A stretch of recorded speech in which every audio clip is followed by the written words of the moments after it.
That, my friend, was awesome, said Ben. You liked it? You seemed pretty scared at first, said Michelangelo. I got over it. Besides, it was fun that once we got up there. Michelangelo smiled. I'm glad you had fun. I don't usually fly like that. I was just trying to make fun of it. I was just trying to make it fun. Mateo was there. Mateo, that was fun, he said. They both stayed here to take a quick breather. Then Ben went in to get a snack. When he got back, hungrily munching away at his graham crackers, Michelangelo was walking around the yard exploring. He walked over to Ben when he saw him. How is it? Asked the dragon. Tasty. Want some? said Ben jokingly. Michelangelo chuckled. No, I've already eaten, he said. They enjoyed a little laugh. Hey, where are you from? Asked Ben. Me? Well, I hail from Canada, said the dragon. Lots of dragons up there. Lots of dragons up there. I'm not a native, really. That's just where I was born and raised. From Philadelphia, born and raised. My parents fled from where I lived before, and I came to Canadian wilderness. It's a perfect place for dragons. Perfect place for dragons. But why aren't you a native? But why aren't you a native if you were born and raised there? Asked Ben.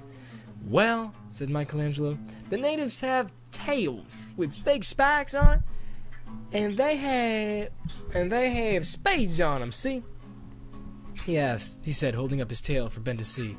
No spikes, no spade. That's interesting. I should really write this down. It'd make a good book, said Ben.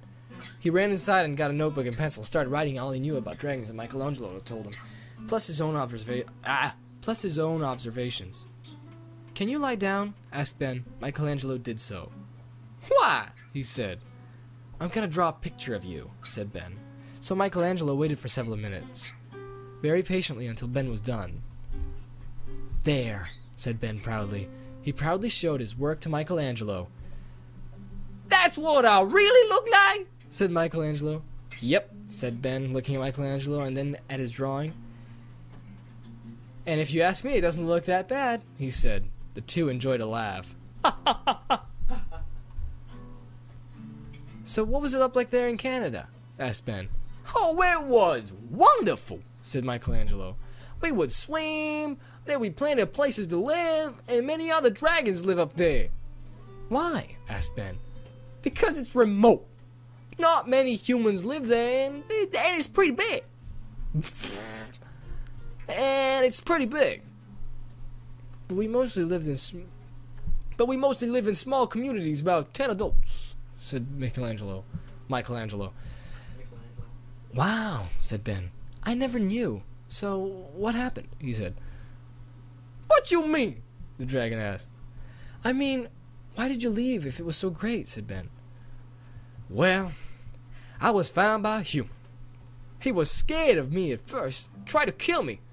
But then he saw the fear in my eyes, so he took pity. He was very gentle to me after that, so I tried to communicate with him, and he started to teach me English. It took me a while, but I got the hang of it. When the rest discovered that I was talking to humans, they told me I had to tell him that he must leave, because sooner or later he would discover that the rest of them. I was very sad. I tried to tell him that he had to leave, but he didn't understand why, so he didn't leave. I talked to the rest, and they said that I had to leave then. They couldn't risk having the whole clan revealed. Wow, said Ben sadly. Dragons must have a pretty hard life, he said. Yeah, it's hard to ride from humans now. They're everywhere, said Michelangelo. But if they're harmless, like you, I love being with humans. Ben sat down beside the dragon. When humans can't understand something, they freak out. That's just one problem, said Ben. But dragons don't! The dragon smiled and closed his eyes. He yawned, showing his sharp front teeth. The boy looked at his watch. It was 5:30! Just about time for Michelangelo to leave! He looked at the dragon, who was peacefully resting. They were friends. Ben felt that if Michelangelo left, But if he knew they would meet again, he had a good feeling about that, and he was right. I'm done.